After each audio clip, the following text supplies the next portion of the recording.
Hello guys, maraming salamat po sa patuloy na pagsuporta at pakikinig dito sa Stories Philippines Podcast. Nais ko lamang banggitin ang ating sponsor, Anchor.fm, sa patuloy na pagsuporta dito sa show na to. Maraming salamat sa Anchor dahil natupad ko yung pangarap ko na magkaroon ng isang podcast na mapapakinggan ng maraming tao. And kung ikaw gusto mo rin gumawa ng podcast na gaya nito, ng sarili mong radio show, just go to anchor.fm/start to get started para na rin magkaroon kayo ng sarili nyong show and you share your thoughts and your moments sa lahat ng tao na maaaring makapakinig ng podcast nyo. Maraming salamat sa ating sponsor na Anchor.fm, the easiest way to start a podcast.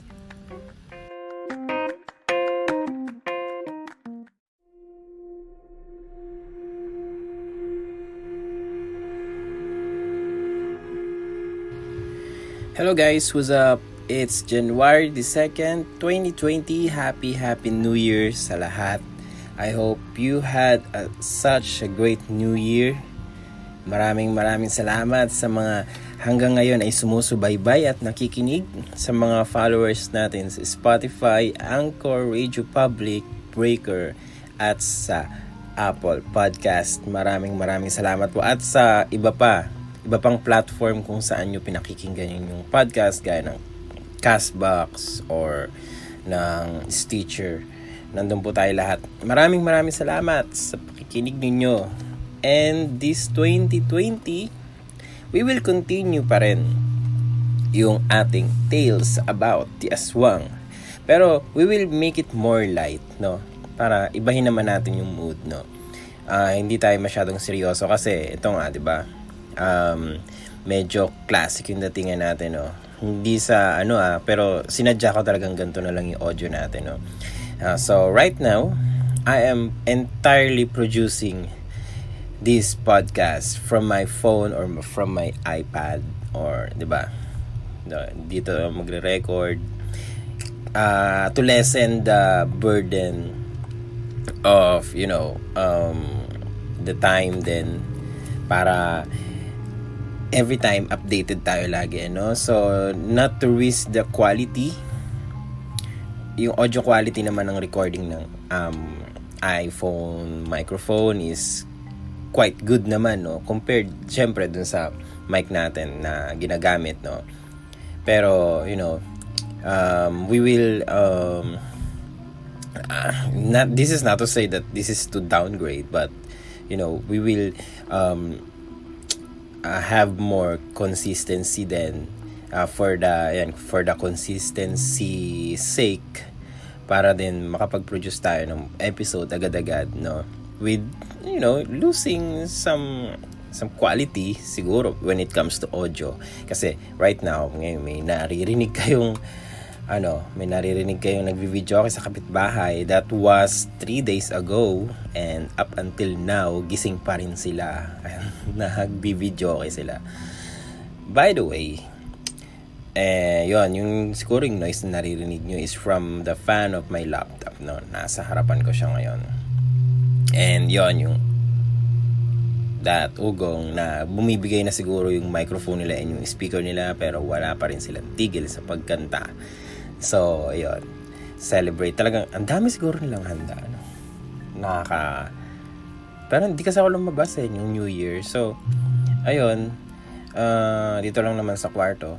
Wala namang kasama, di ba? Hindi ako lumabas ng New Year, So, wala rin ako nakitang mga fireworks, ganyan. I'm here chilling and nanonood ng YouTube, mga movies, ng series. So, right now, I want to share with you, balik tayo sa episode. I think this is the season 5 proper, episode 8. Yes, napakahaba ng season 5 natin kasi may mga extra tayong stories.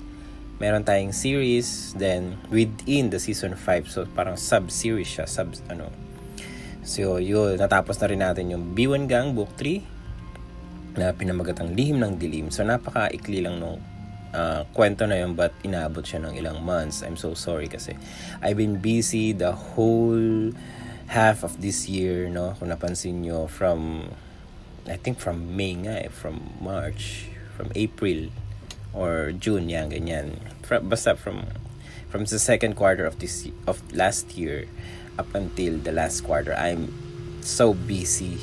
And yun, to the point na nagkaroon nga ng hiatus, no? But I'm coming back.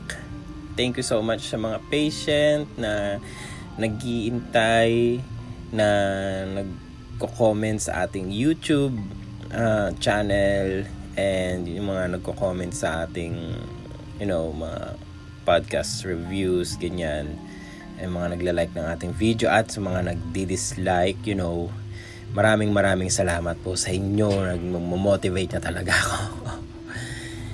Anyways, ayun na guys, so welcome to episode 8. Yeah, kahit ako hindi ko na alam no. Episode 8 ng ating podcast. Season 5. Tatapusin natin ang ating Season 5. And Season 6 will be at hand very, very soon, Season 6 will be more lighter siguro. And kasama ko ang aking best friend, yung co-host natin, no? Magkakaroon tayo ng co-host siguro. And then ayun, it will be more lighter topics. It will be more of interesting ones, not just horror stories, something creepy, interesting, nakakaiyak, ganyan. So it will be more exciting, So samahan nyo ako guys. Again, this audio sa Jato parang radio na dating, para medyo classic ang dating, AM radio, kasi nung bata ako, mahilig akong makinig ng AM radio talaga. So of all the people na within the area, siguro mga kasing edad ko, lahat sila mga pakul kids na kikinig ng FM. May uso pa dati noon yung radyo, yung may flashlight, yung ganyan, tapos may pindutan, ganyan, FM radio siya. So, ayun, lahat sila meron nun. Tapos ako, mas bumili ako nung kasi kapag may AM, mas mahal di ba? Meron akong tawag doon, yung parang square siya na pocket radio pa rin, pero may AM yan. Nakikinig ako doon yung tuwing Saturday. Alam ko, naalala ko tuwing Saturday. Yung sa DZMM, yung parang nakakatakot na paranormal program nila doon. Nakalimutan ko na yung pangalan. And then sa tuwing gabi, yung gabi ng lagim tsaka yung kandila, naabutan ko pa yun. So yun, nakikinig ako ng mga yan. Tapos yun,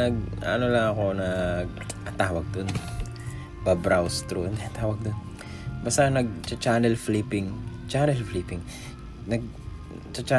lang ako sa AM para makikinig ng mga program na interesting. And then ginagawa ko siyang pampatulog actually. Kapag may nag-uusap-usap, nakakatulog ako. Ayun, sa totoo lang. Kaya yun, doon nahilig that was the point that nagkaroon ako ng interest sa mga gano'n, mga talk show, not talk show na chismisan, but yung this talk show na AM na interesting topics, is most especially sa mga horror or paranormal, ganyan. And then yun nga, wala pang podcast nun. So yun, fast forward, nung nagkaroon na ng podcast, I'm so thrilled and excited, parang feeling ko, yes, magkakaroon na ako sa sariling radio station, ganyan. So yun, up until now, thank you sa mga nakikinig. And then this is my little outlet then. I will be making this an outlet for me, kasi sobrang busy sa work, and wala akong work, busy sa business, ganyan, sobrang busy. Siguro I consider that as work na rin. So I'm working for my business, diba, tamang term yun. And then halos wala akong social life, yan, halos kausap ko lang lagi yung best friend ko. And then ano pa ba, ayun, so ladies, I'm single. Yes, I'm single. So, wala tayong time dyan para sa mga ganyan. May time siguro in the future. Magpayaman muna tayo. Ano muna, bahay muna, tapos kotse, tapos tsaka na tayo lumagay sa tahimik, di ba? Madali na yan kapag established na tayo. Ayun. So, thank you sa mga mga listeners natin. Grabe, I'm so thrilled na 9 minutes na hindi pa tayo nagsisimula. So, lang, super update lang talaga ako sa inyo. So, kasi, na-miss ko yung ganito, yung hindi naman napaka-informal, but yung formality medyo nag-subside kasi masyadong, sa mga, napansin ko mga past episodes ko masyadong, and this was done, ganyan. Tapos, English pa. So, baka nawalan kayo ng interest, ganyan. And thanks sa mga nag-stay. And then, gagawin din natin tong light. Gagawin natin fun. Fun to the point na, makakarelate kayo. Interactive din talaga.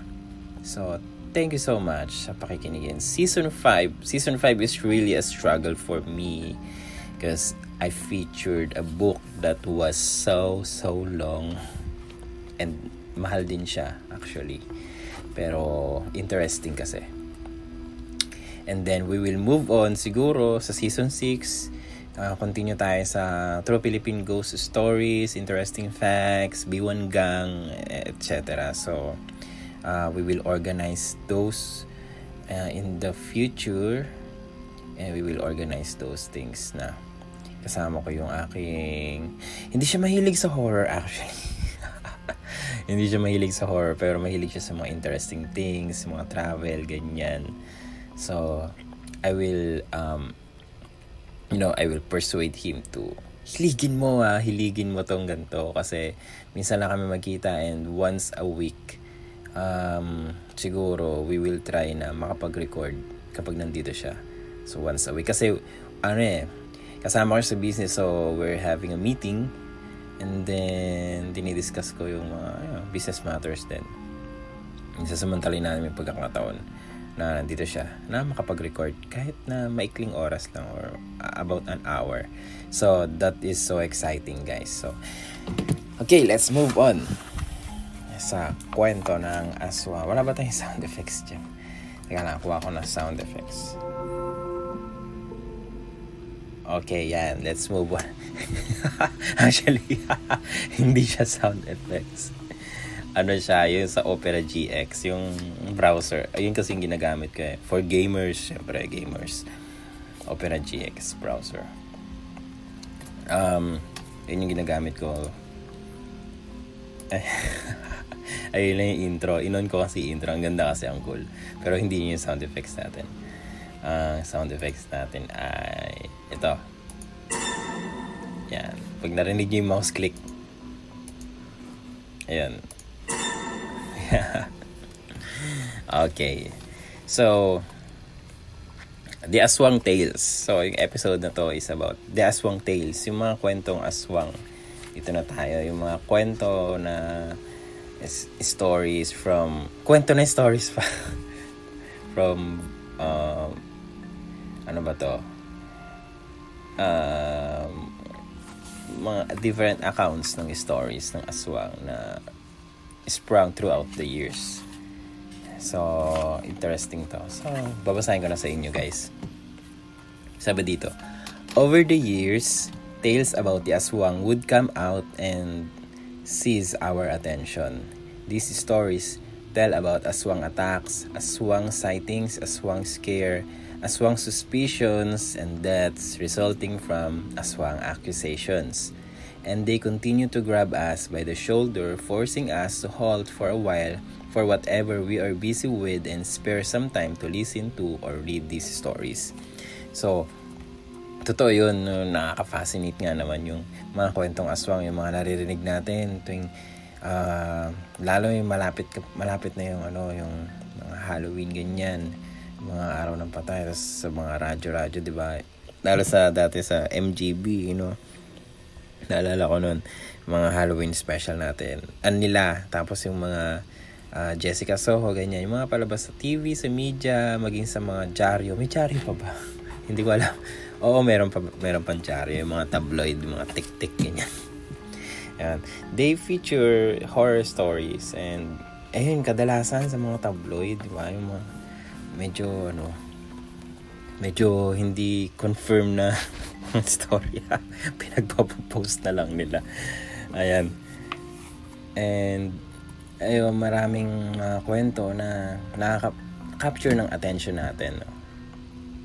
So, kapag may mga balita sa radyo kaya sa TV, no, si Noli Di Castro, si Kabayan, aswang natagpuan sa ganyan, diba? Tapos tayo naman, tagayan, ganda na, galing mo na. Tapos, diba, parang natatahimik tayo, nakaka-capture yung attention natin.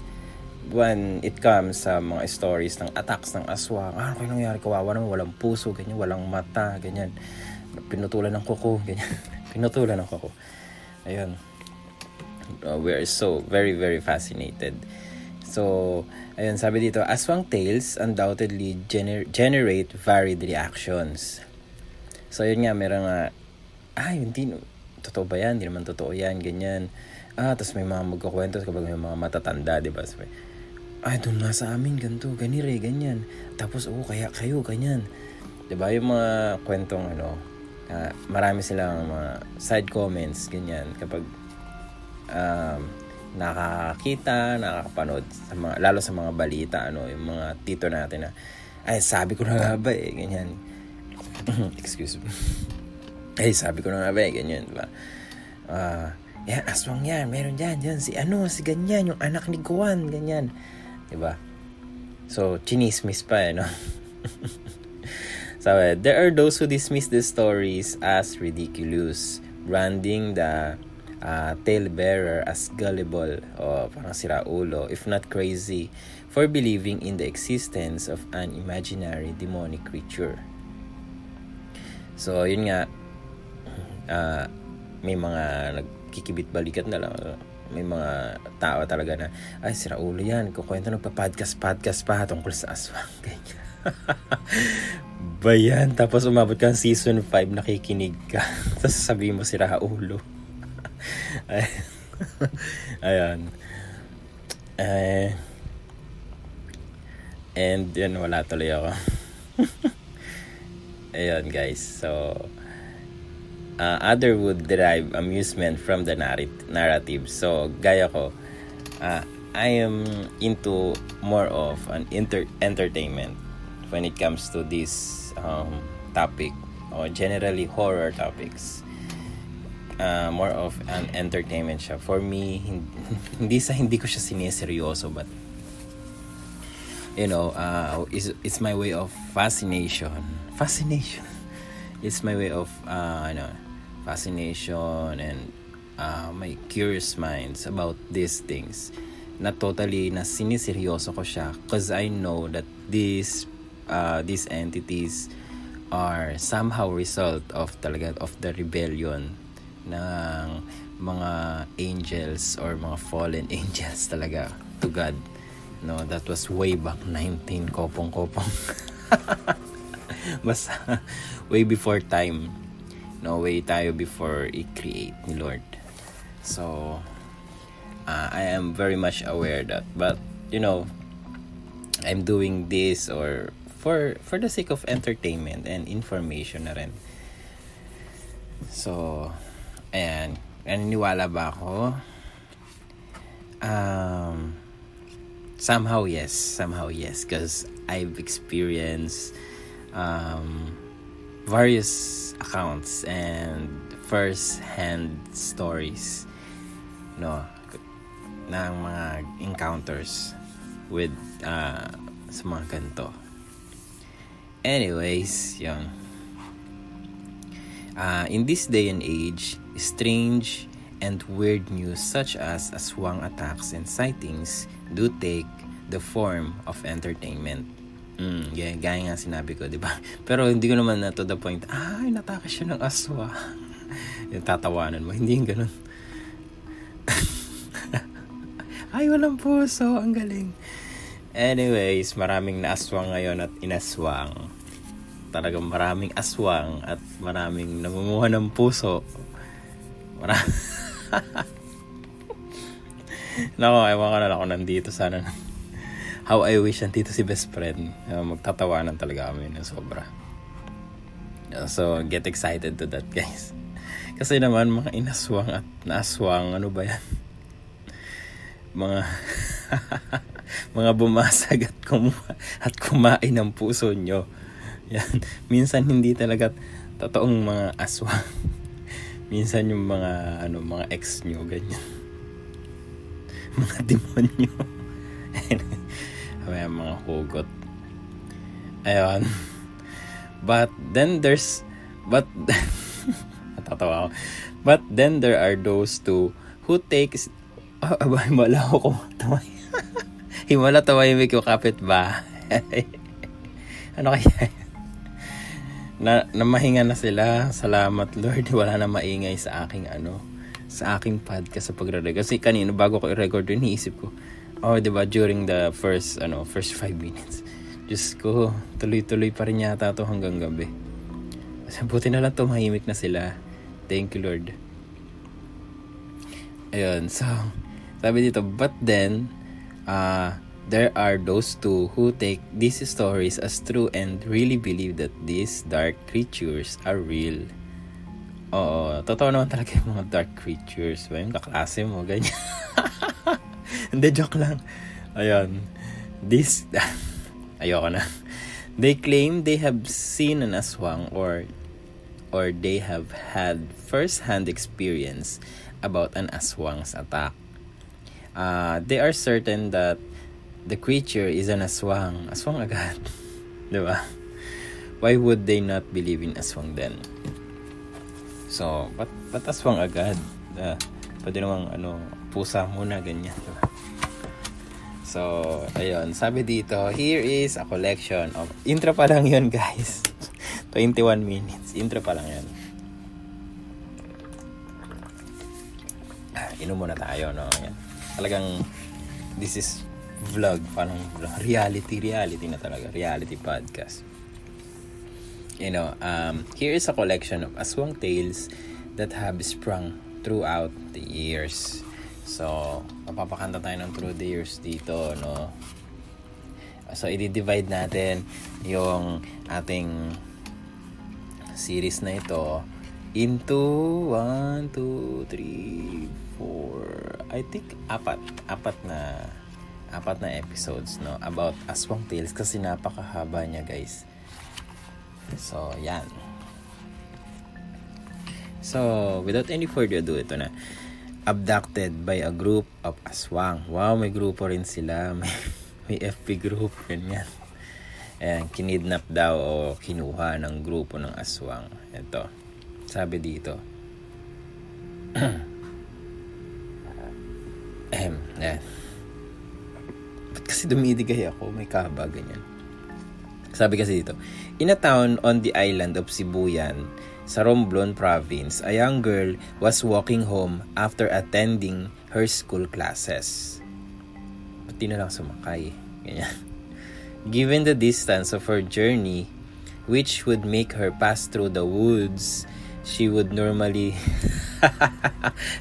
reach home in the evening. Naalala ko na naman kasi may pinakikinggan akong podcast. Shout out dun sa Wag Kang Lilingon podcast, no? Tawa ako sa kanila kasi yung kakahuyan. Naalala ko. Pass through the woods. Kakahuyan. Hello, shout out sa aking fellow podcaster. No? Shout out po sa inyo. And, nakikinig ako sa inyo actually. Kaya hindi ako nakapag-record ng mga nakaraan. Pinakikinggan ko lang kayo. Tawa ko ng tawa. Parang sila ulo dito sa kwarto. Yun, habang nag-work. Ayan. Kasi walang tayo mag-record. So, nakikinig na ako. Kapag ganun din kasi, nakikinig ako ng podcast from other podcaster. No, support tayo, syempre.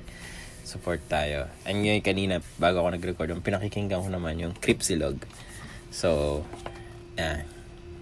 maganda yung story nila. Episode 1, pinapakinggan ko. Hindi ko pa natapos kasi nga, magre-record ako kasi nabother ako sa kapitbahay. Tapos, yun nga, baka something, yung instinct ko kasi, magano na. Siguro, sabi, magano na sila, titigil na sila, mag-record ka na. Kasi mamaya na naman yan magdamag. Ayun. Anyways, balik tayo. So, Ayun, may isang school girl daw na galing sa school na naglalakad pauwi. Dadaanan niya yung mga kakahuyan. Tapos gabi na siya makakadating sa bahay niya. Normally. Siguro, normal walk, bata. On this particular day, however, she would fail to get home. Hindi siya nakauwi. Mahal, baka dinaanan yung boyfriend, ganyan. De bata. Paliw. Ayan. As she trudged on the timberland, dark timberland, kakahuyan. Kakahuyan lang to. Ano ba ito? Pinasosyal pa. Two fierce-looking huge dogs block her path. So imagine niyo, ikaw naglalakad tapos may humarang sa'yo na mga malaking aso. Dalawa pa. Screaming, she abruptly felt someone or something grab her from behind. Na-imagine ko, habang ikaw yung naglalakad at nakita mo may sumalubong sa yung dalawang aso. Nagngangalit ang kanilang mga pangil. Nag-growl. Tapos nataranta ka. Tapos maya-maya may nag-grab sa likod mo. Hinata ka. Tinakpan yung bibig mo. Yun. Shortly, she found herself being lifted up in the air. Hindi. Ulit. Hindi tinakpan ang bibig mo. Inangat ka. Ayun. Parang may nag-grab siguro sa shoulder niya. And then, imagine niyo yun, di ba? Yung mga eagle kumukuha ng Ayun. What she saw were 3 big bats. Hindi eagle. Bats. Okay, panike. These winged nocturnal creatures had seized her. So, kinuha siya. Then, she was brought up at the top of a towering tree. Nakakatawa itong libro na kasi 3.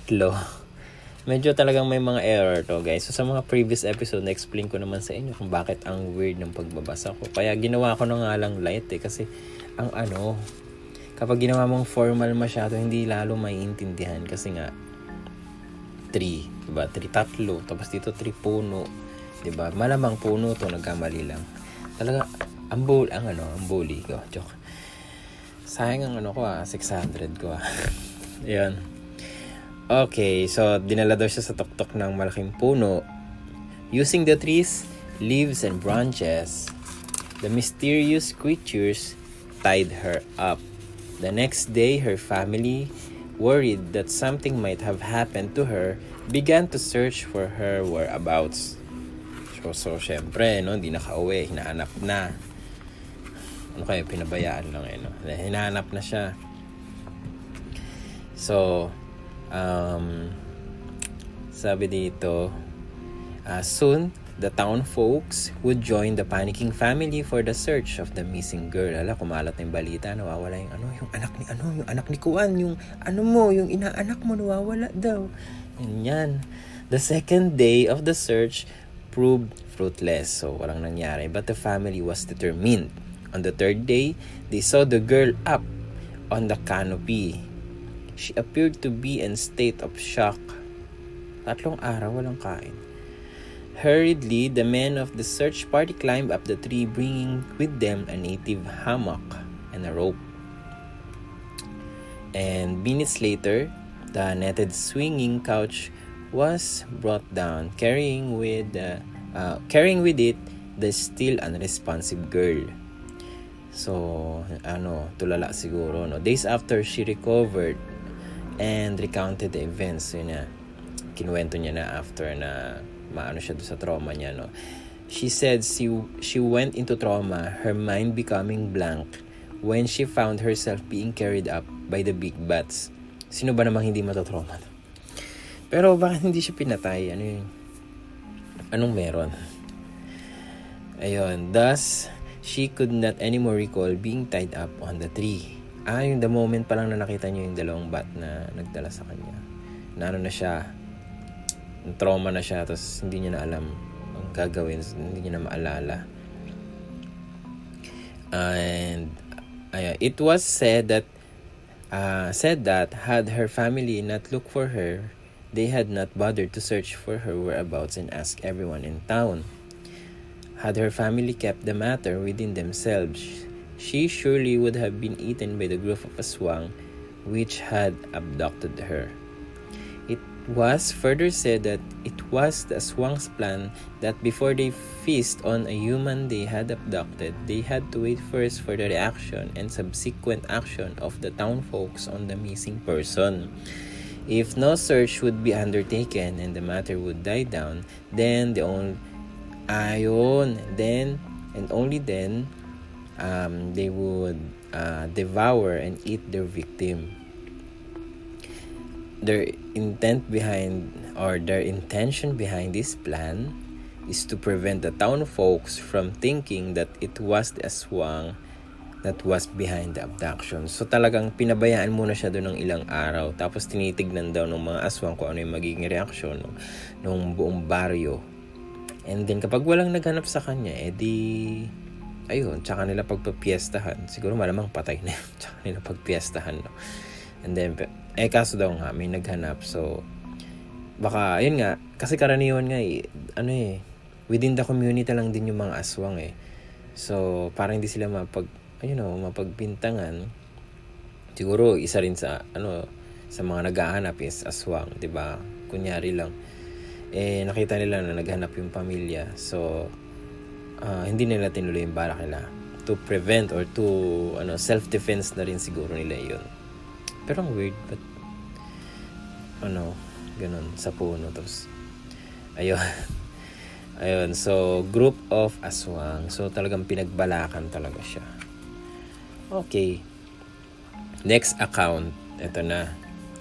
A failed aswang feast. Ito naman. Failed din aswang feast naman. Ito yung mga story siguro na talagang first-hand experience na. This happened long ago in the remote part of a summer town. The couple had a 6-year-old child and their house was one of those clustered near a farm. One day, as both husband and wife had to work, they left their boy in their house. Aware that the child was alone, the neighbor called the boy, inviting him to play outside. Obliging, the boy came out and went with their neighbor to some remote spot away from the neighborhood. So, ayan, iniiwan ng anak kasi ito namang si bata, buang-buang, don't talk to, siguro hindi siya natural, don't talk to strangers. Anyway, so ayun, sabi, the whole afternoon the boy played, enjoying the neighbor's company. As darkness was falling, the neighbor invited the boy to come to his house. As they walked back, the neighbor covered boy's head with a big basket. The boy thought it was just some playful game, so he did not remove the basket. Inside the neighbor's house, the boy was made to go inside the neighbor's bedroom. Before proceeding, the boy noticed an unusually large crude casserole near the kitchen with fire underneath. Lulutuin siya. So, meanwhile, may time pa sila magluto, Meanwhile, may kawa yun. Meanwhile, the parents of the boy had arrived in their house. On finding that their child was not there, the father went out to look for his son. He checked every neighbor, but was told that his son was not there. Then he went to the last house in their neighborhood. He was told too that no, his son was not there either. After looking around, he began to leave, but felt uneasy. Something told him that his son was inside this house. Oh, something. So he returned back to that house and noticed something at his neighbor's door. The slippers, they belonged to his son. Sensing something odd, he called out the name of his son. Then he heard a voice. It was his son. He was there inside the neighbor's house. He called his child to go out. The boy obliged, hurriedly running toward his father. Yon, so sabi, consumed with anger, the father lashed out at his neighbor for lying that his child was not there. So, syempre, nagalit, oh. Normal reaction. Kung ba naman, wala dito anak nyo. Pero nandito, pero nandun. Syempre, nung balak na dun. He had been hearing about this particular neighbor of their as an aswang. So may rumors na dati pa na aswang tong mga to. He had shrugged off in the past this rumor. But now he was certain that this neighbor was an aswang. He had suspicions that his son would have been feasted upon by this aswang had he not, kung hindi niya mahanap. Kasi naman yung English nito, yun nga lang yun eh. He was able to foil the aswang feast. Okay. To foil o to spoil, ganyan. From then on, he and his wife took measures to protect their son from their neighbor. Wow. So, ano kayo nangyari doon, no? Chinismis ka nila, si ano. Ayan, ganda lang yung story. Next tale. Ito, masaya to. An aswang story. Once upon a time, there was an aswang who suddenly fell ill. Alarmed at the condition of her father, the daughter, who was not aware that her father was an aswang, went out to look for a doctor. After walking a great distance, she finally met a friend who told her upon her inquiry just where she could find the doctor. So nakita siya ng ano. Hindi niya alam na doktor yung na aswang yung tatay niya. I know where an excellent physician lives, her friend said. He cured my father who had been sick for many years with several diseases. Every year, at the time of the Christmas holidays, this physician goes to live in a cave in the mountains. And there for a week, he gathered roots and the bark of trees and make his medicine. So, I think this is not entirely a doctor, but more of a barrio doctor, parang ganun siguro. I will show you where he lives. Then traveled, and upon arriving at the doctor's house, the distraught young lady said, "We have come to see you because my father is sick, and my brother and I are afraid to stay in the house any longer with him. For this morning, when he saw us, he got up and tried to run and kill us, but could not, because he was so weak." He was truthfully disclosing to the doctor what she had observed concerning her father, thinking that the old man had gone crazy. She added, "His eyes are so big and his arms are so long, and I am afraid of him." Parang si Inday lang. Ayun. "And I am afraid of him, and no one dares to go into the room where he is for fear he will try to kill them." Yun, sabi ni anak ni Inday. The doctor replied he would visit the sick man's house at 8 in the next morning. However, he ordered the young lady, "You must prepare some corn for me to eat." Wow. Demanding si doktor, no? Kailangan na may mais. Talaga, you must, no? Talagang, kapag hindi mo ginawa, hindi ako pupunta, ganyan. On the designated time, the doctor arrived at the house of the sick aswang. As nobody answered him at the door, he decided to go inside. On seeing the aswang, the doctor asked, "Where is that woman who called on yesterday?" It turned out that the aswang's daughter had left their house. She was too terrified to come back there. The sick aswang, in reply to the doctor's inquiry, "Where is that woman who called on me yesterday?" Abruptly, the aswang rose and rushed to the doctor in an attempt to attack him. "Help, help!" the doctor cried as he tried to fight off the aswang. "Help, help!" was the reply of the aswang. It was again in a repetition of what the doctor had uttered. By this time, the attention of the neighbors had been drawn. They soon gathered inside the house of the aswang to see what was the commotion or the noises all about. Na-imagine ko, what is the commotion all about? Nag-English. Ayan. Now that there was one neighbor who had just gotten from a well a glass of water. He too rushed to the aswang's house. However, he must have gotten so close to the grappling man that he was shoved, making him spill the glass of water. By chance, some amount of water fell upon the aswang. By some strange mystic occurrence, the aswang suddenly changed into a heap of small worms. Those who were inside then rushed out of the aswang's house. It was the last time they saw the aswang. So may chismosong nag-iigib din. Tapos, tapos dala-dala niya siguro yung kanyang, anong tawag doon, galon or, ano ba to, sinauna pa. So, batya, hindi, banga, ayun, banga. Tapos, what's the commotion? Wala ba? Tapos sa sobrang kachismosohan niya siguro. Natapunan niya ng tubig. Ba't kaya naging, natapunan ng tubig. Tapos naging uod. So that was so, kadiri, guys. So, moving on. Courting the aswang's sister. Niligawan yung kapatid ng aswang siguro to. There was a young man in Cebu who was courting the aswang's sister. He was not aware of this fact. One night, after he left the house of the girl he was courting, he saw a cat along the way. For one reason or another, he began to chase it. He finally caught up with the feline, cornering it. Suddenly, the cat began to grow aggressive. He started to run, and the cat went after him.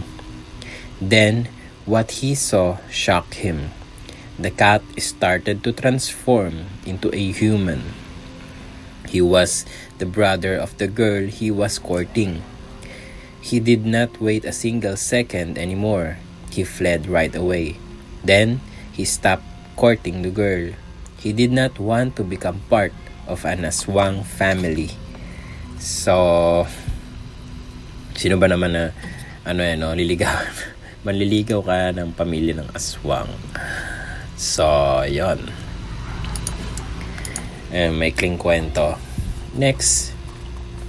Sa kanya nila nakuha yun, Siyempre, siguro mga kwentong bayan-bayan lang din. One's revenge on the magkukutod. Yung magkukutod is manananggal, di ba? Tama.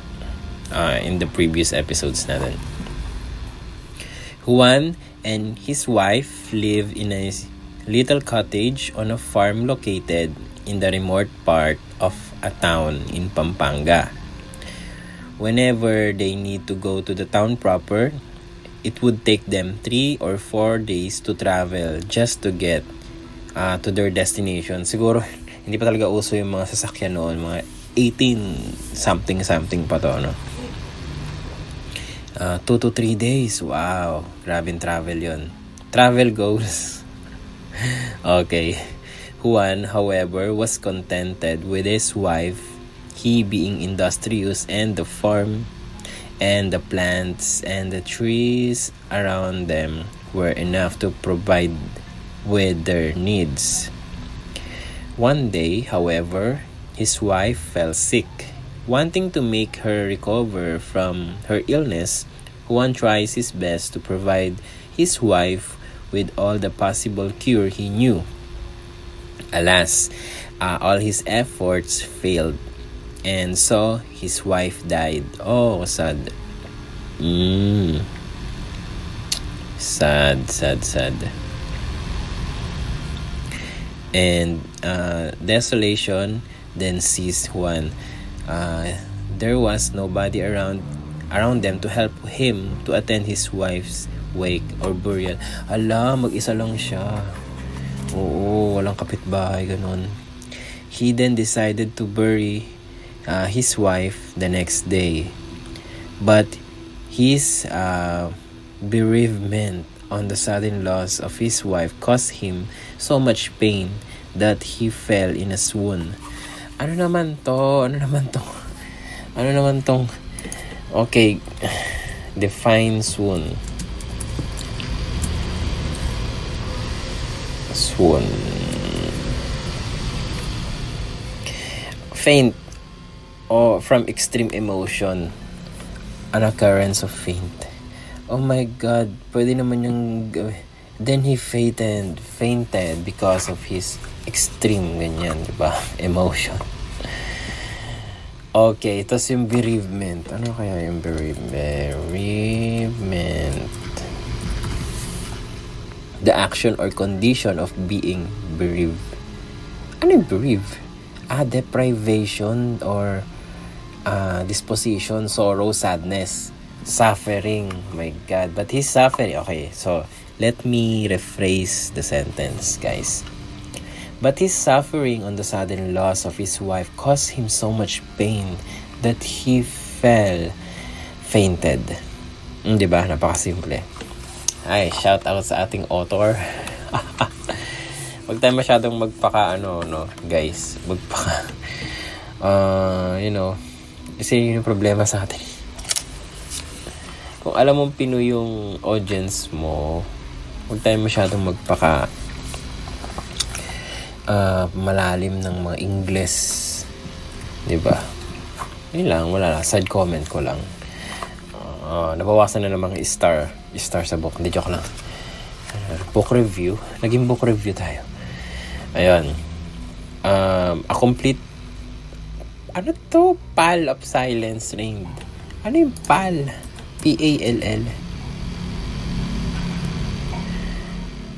A dark cloud or covering of smoke, coffin. Ano to? A cloth spread over coffin.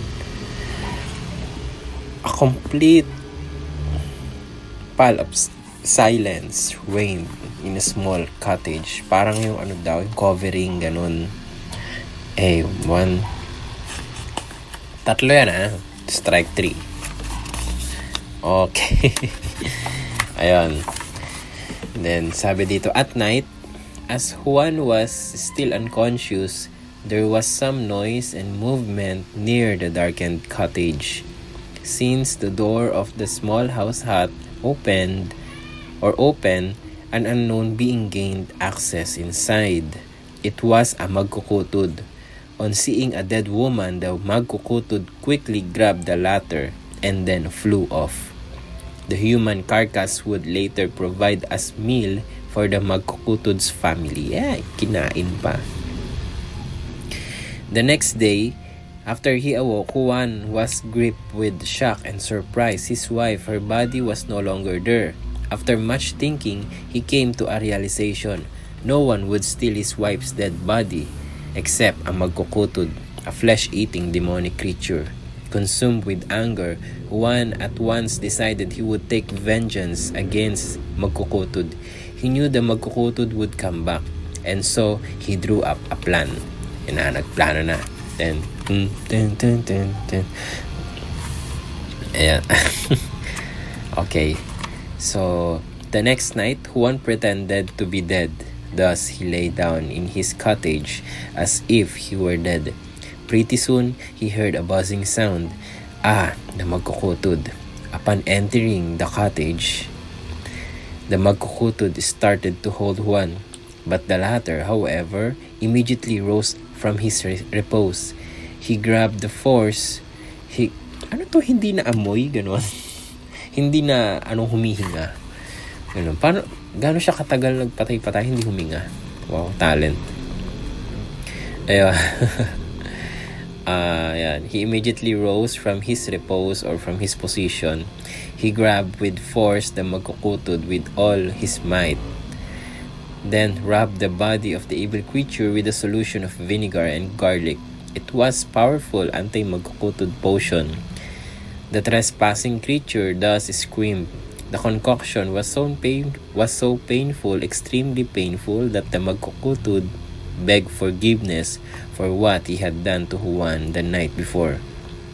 Juan decided to let go of magkukutod, which then flew away. Wow! However, the damage had already been done to the magkukutod. He could not anymore reunite his whole body due to the potent solution Juan applied to him. Okay. This then led to the death of the magkukutod the next day. Okay, patay din pala. Kala ko, sige, let go na. Gano, patawarin na kita, ganyan. Martir. Tanga-tanga kasi ba't kasi hinimatay ka yan tuloy. Kinain tuloy.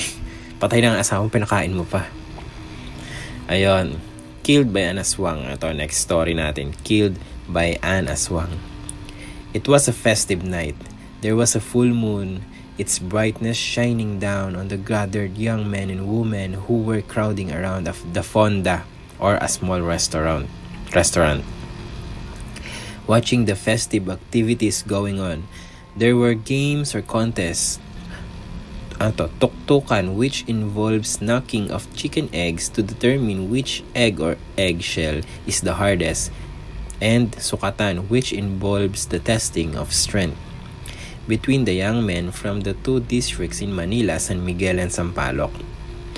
As the time wore on, the crowd thinned. By 11, there was but a handful of crowd left. One of the young men was rising from his seat when he caught sight of a big black dog whose eyes were fixed at the house, which was across the fonda. It did not take him long to suspect that the dog could be an aswang, for he could see that the canine's eyes cast a bright light very much different from an ordinary dog, and the tail of the creature was quite long. Okay, quite long, mahaba. So either, di ba, sa previous episode natin, either walang buntot or sobrang haba. Okay. Then it occurred to him, there was a pregnant woman who lived in that house. He thus came to a conclusion that the dog was indeed an aswang. Without wasting any minute, he grabbed a long piece of sugar cane which was resting on the table and tossed it with all his might at the strange-looking canine. His effort, however, was a failure, as he completely missed his target. Then abruptly it came back. The sugar cane was thrown back at the young man, who got hit on the left temple. It was a direct hit that fatally injured the young man. Okay. The gathered men rushed to the fallen man, who moments later would die of the injury he sustained.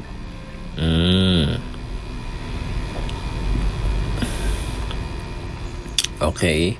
Some of the men tried to look for the beastly canine but could not find it anymore. So, ayun.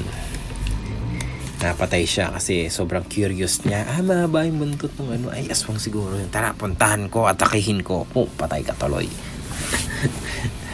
Ayun tayo no?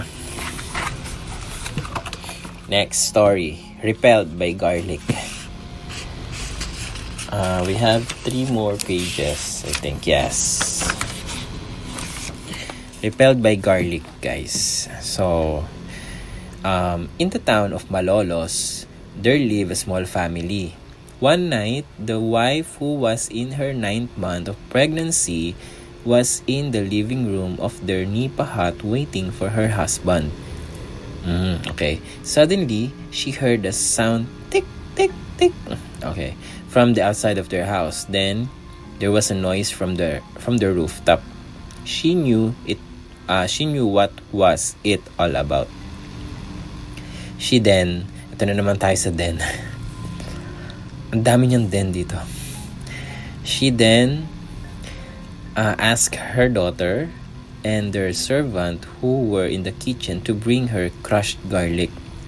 Hurriedly, she put the garlic around her abdomen. In a little while, she saw a long white thread descending from their ceiling. It then started to swing all around her. It was the aswang's tongue, but as it neared her abdomen, the thread stopped moving. The aswang must have smelled the powerful odor of the garlic.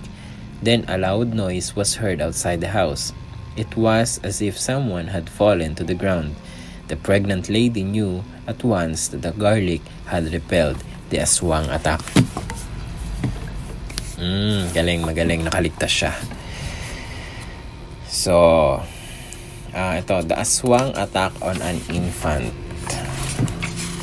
Part 1. Story number 1 yon. Aswang attack on an infant. They live somewhere at the outer edge of town, close to the forest. One day, her 8-month-old infant fell ill. Their suspicion was that there was an aswang who had made her child sick. Okay. To find out this, they enlisted her husband's brother, who readily agreed to watch over them. Okay, so pinapunta muna yung kanyang bayaw para armed with the tail of stingray and a heavy rattan stick, her brother-in-law somewhere in a hidden spot stood somewhere in a hidden spot in their yard. He patiently waited there until it became dark. Soon he saw an old woman arrive, her head covered with a shawl. She flew over the fence, then suddenly changed into a large cat. Then he turned into a pig and then finally morphed into a turkey. Wow, may fiesta. Handa yung nakita. Sorry Then, except sa cat, syempre. Pig, tapos turkey, di ba? Then the big fowl, which its head, inserting it into the gaping hole of the bamboo slat of the house. Having now reached her prey, the aswang began to eat, biting the infant. Whereupon, the brother-in-law called out, trying to draw the attention of the infant's parents, but the latter apparently failed to hear anything. By now, the aswang was altered, realizing that she had been discovered. Hurriedly, it flew and departed the place. Bingi, hindi narinig. Yung anak nyo kinakain, Aling Vicky, yung anak mo kinakain na.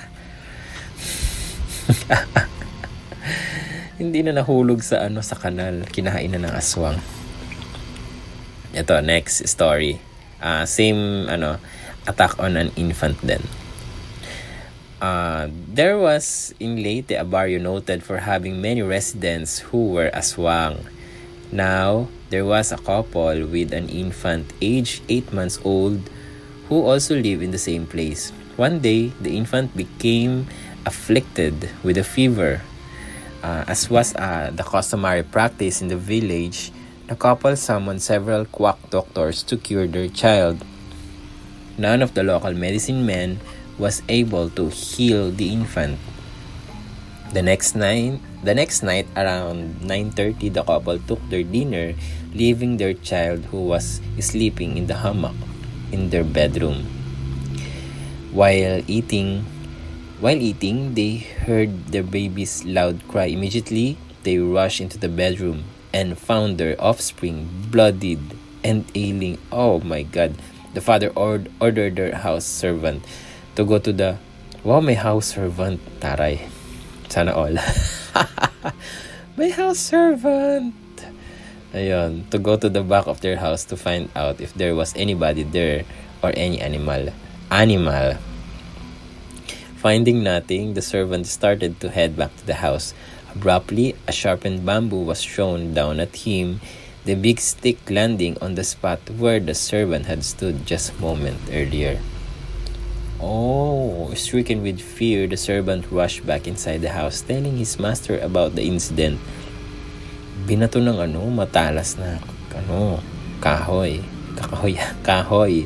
Ayan. The latter then took out his revolver and fired a shot in the air. Wow, social, may revolver. Okay. The next morning, the infant's mother noticed cuts on her sick offspring as she gave the latter a sponge bath. The wounds on the baby's abdomen were caused by fingernails. Convinced that it was an aswang's attack, she rushed out of the house after she was done in the baby's bath. Now, standing in front of their neighbor's house, which stood across theirs, the infant's mother called out to the owner of the house, a fat lady who was suspected to be an aswang. The morning, the neighbors of the fat lady had noticed that all the windows and doors of the latter's house were closed. Minutes later, the fat lady came out. She was trembling, the raging baby's mother then dragged the suspected aswang to the former's house. Inside her house, the mother threatened the aswang that unless the latter cured the infant, she would bite off a piece of flesh from the aswang's beefy shoulder and eat it right then and there. Wow. Tinakot nung nanay. Kakainin kita, sige ka. Yan. Pagkilingin mo yung anak ko. Ayun. Natakot yung aswang, kinain. Ikaw ba naman takot may aswang kakainin mo siya? Di ba? Wow. Diba? Out of fear, the aswang went to the kitchen of the furious mother's house and came back minutes later bearing a cup of hot water. After being forced to drink the water, the infant was immediately cured of her ailment. So natakot siya doon sa nanay na pwede kaya siguro yun. Takot yung aswang, kakainin kita, sige ka. Okay. Next story. Ito. The aswang couple. In a small village, there was a man who was an aswang. He was able to find a woman whom he eventually married. They then lived with her mother. Eventually, a baby girl was born. Si baby girl. Yan, pinanganak na si baby girl. Ayan. Later, the wife began to notice the absence of her husband from their abode. He had been far away for quite a while, and he had not had the courtesy of telling her where he was. Iniwan, may pag-iiwan na ano. Was he having a relationship with another woman? This was the foremost in the mind of the wife, syempre. Consumed by jealousy, she decided to search for him in the forest where he had supposedly gone to. Pinabayaan yung pinabayaan yung anak sa bahay, pinaghanap ng asawa. Ayan. As she wandered in the woods, sa kakahuyan na naman, the wife spotted a solitary house where she thought her husband and his paramour. Pwede naman sinabi, kabet, ganyan. Might just have been living. Getting inside the house, she found out that there was nobody there. Abruptly, something caught her attention.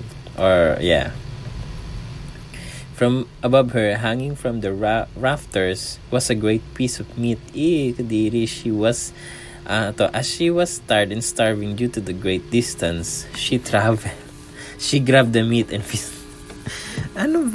kinain niya yung asawa niya. The meat tasted yummy, so she devoured more, eating a piece of what appeared to be the liver organ. Kadiri. Hindi nga niluto or luto na tapos sinabit ng aswang. Pinututuyo, ganun. Pretty soon, something occurred. She had eaten something that began to make her an aswang. Wow! Aswang na siya. Despite her transformation, she still waited for her husband. Alas, she waited in vain. So, not wanting to stay any further, she decided to return back home. On arriving in their house, she saw her offspring all alone. However, as she now was now an aswang, she gave in to her urge. She began eating the flesh of her child's arm. Kadiri! Bayan, ang baboy. Kinain niya. Braso muna, ganyan. Then, the cries of infant summoned the aswang's mother.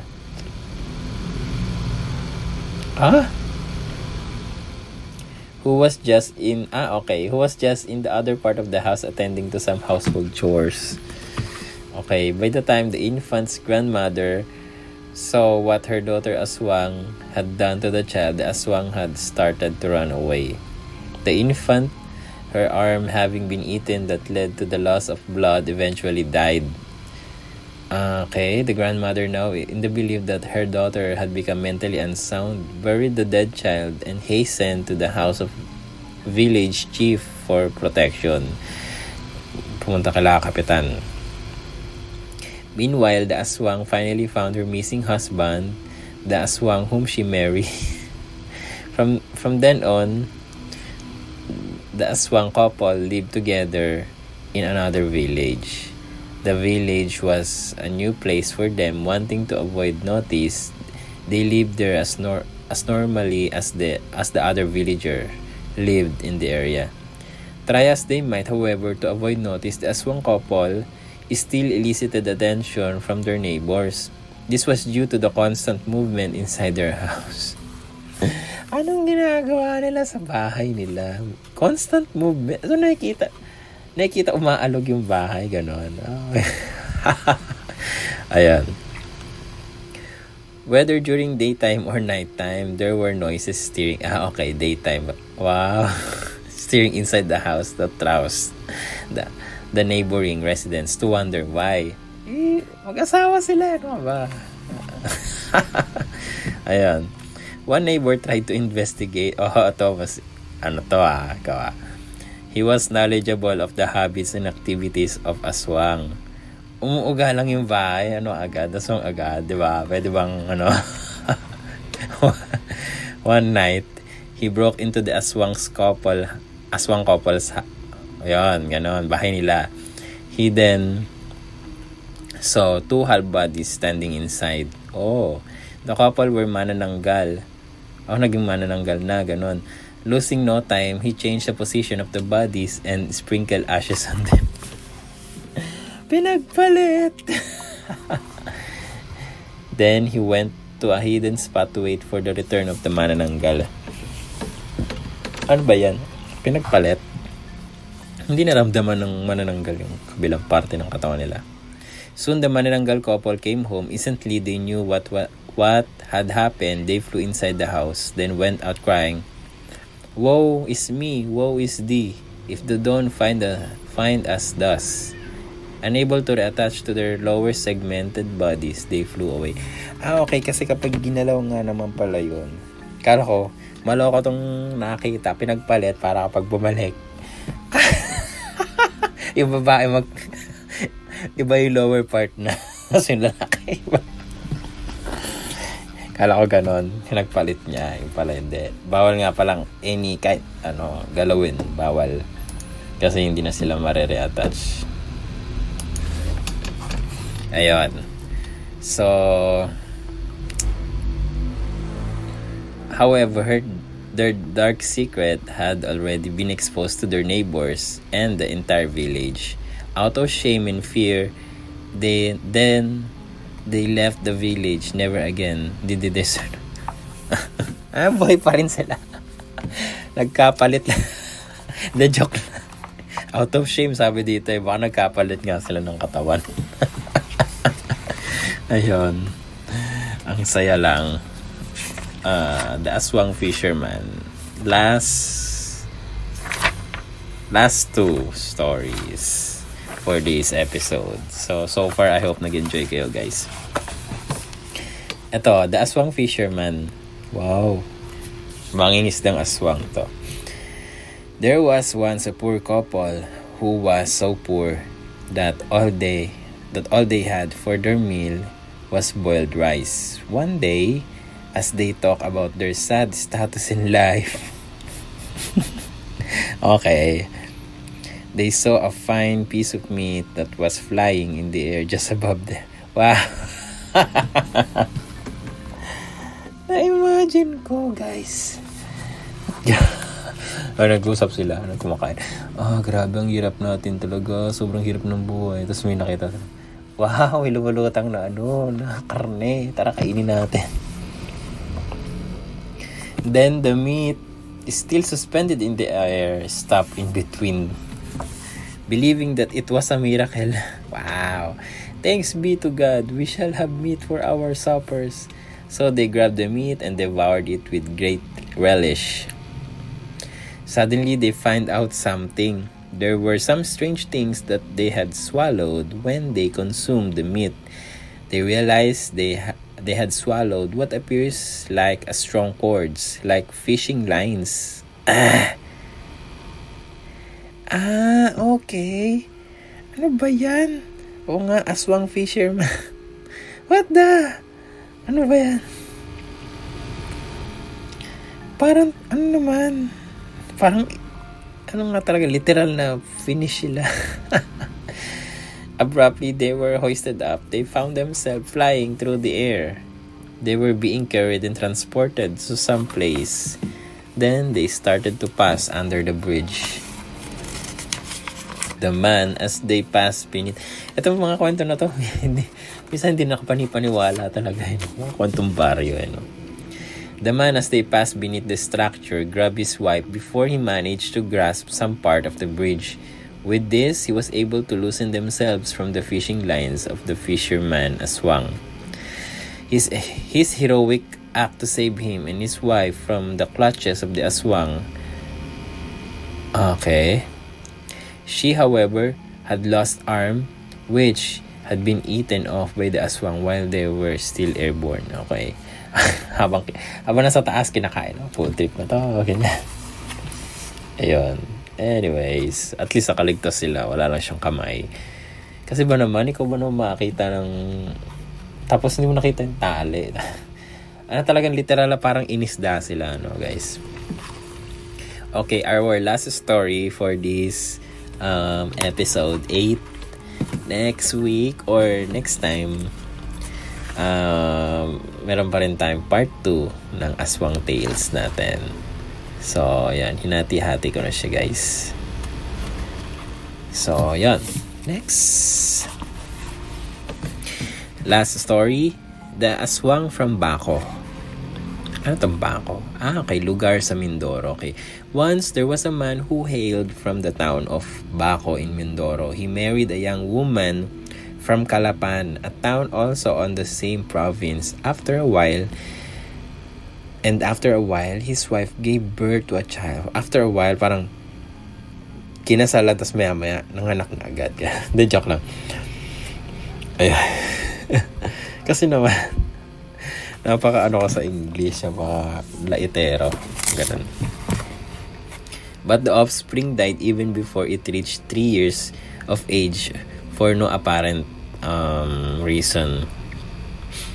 The child's grandmother, aggrieved of the demise of the former, attended the funeral afterwards. Namatay yung anak nila after 3 years. Remained in the house of the couple. Okay. So, nag-stay sa kanila yung grandmother, yung lola ng bata. Later that day, it was already evening. The man said he would go fishing, and so he brought with him his fishing line and rod. This was, however, just a ruse. He went straight to the cemetery, proceeding to the grave of his dead child. Then, he dug up the child's body and brought it to the seashore. Oh my God. There, he washed the body with seawater. And as he did so, he mumbled to himself repeatedly the word fish. It was a ritual. As the time wore on, the dead child's body eventually became to look like a huge fish. My God. Then he went home with his catch. Okay.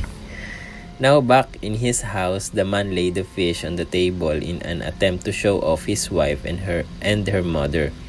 But the latter knew more than that. His mother-in-law had long suspected this was odd in the sudden demise of her grandchild. And so, she had followed her son-in-law that night from the cemetery to the seashore and back to their house. Now, in the presence of her daughter, she brandished a knife in front of her son-in-law, telling him that he was an aswang. Aswang ka! Yan, may kutsilyo si Lola. She threatened him with death if he would not bury the dead child's body back in the cemetery. Out of fear, the aswang complied.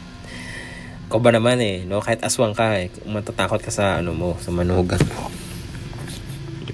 Oh my God. Talagang the manugangs are the most nakakatakot than aswang. Okay. However, the next day, he was driven away from their village. His wife went back to live with her parents. This aswang from Bako was never again heard of.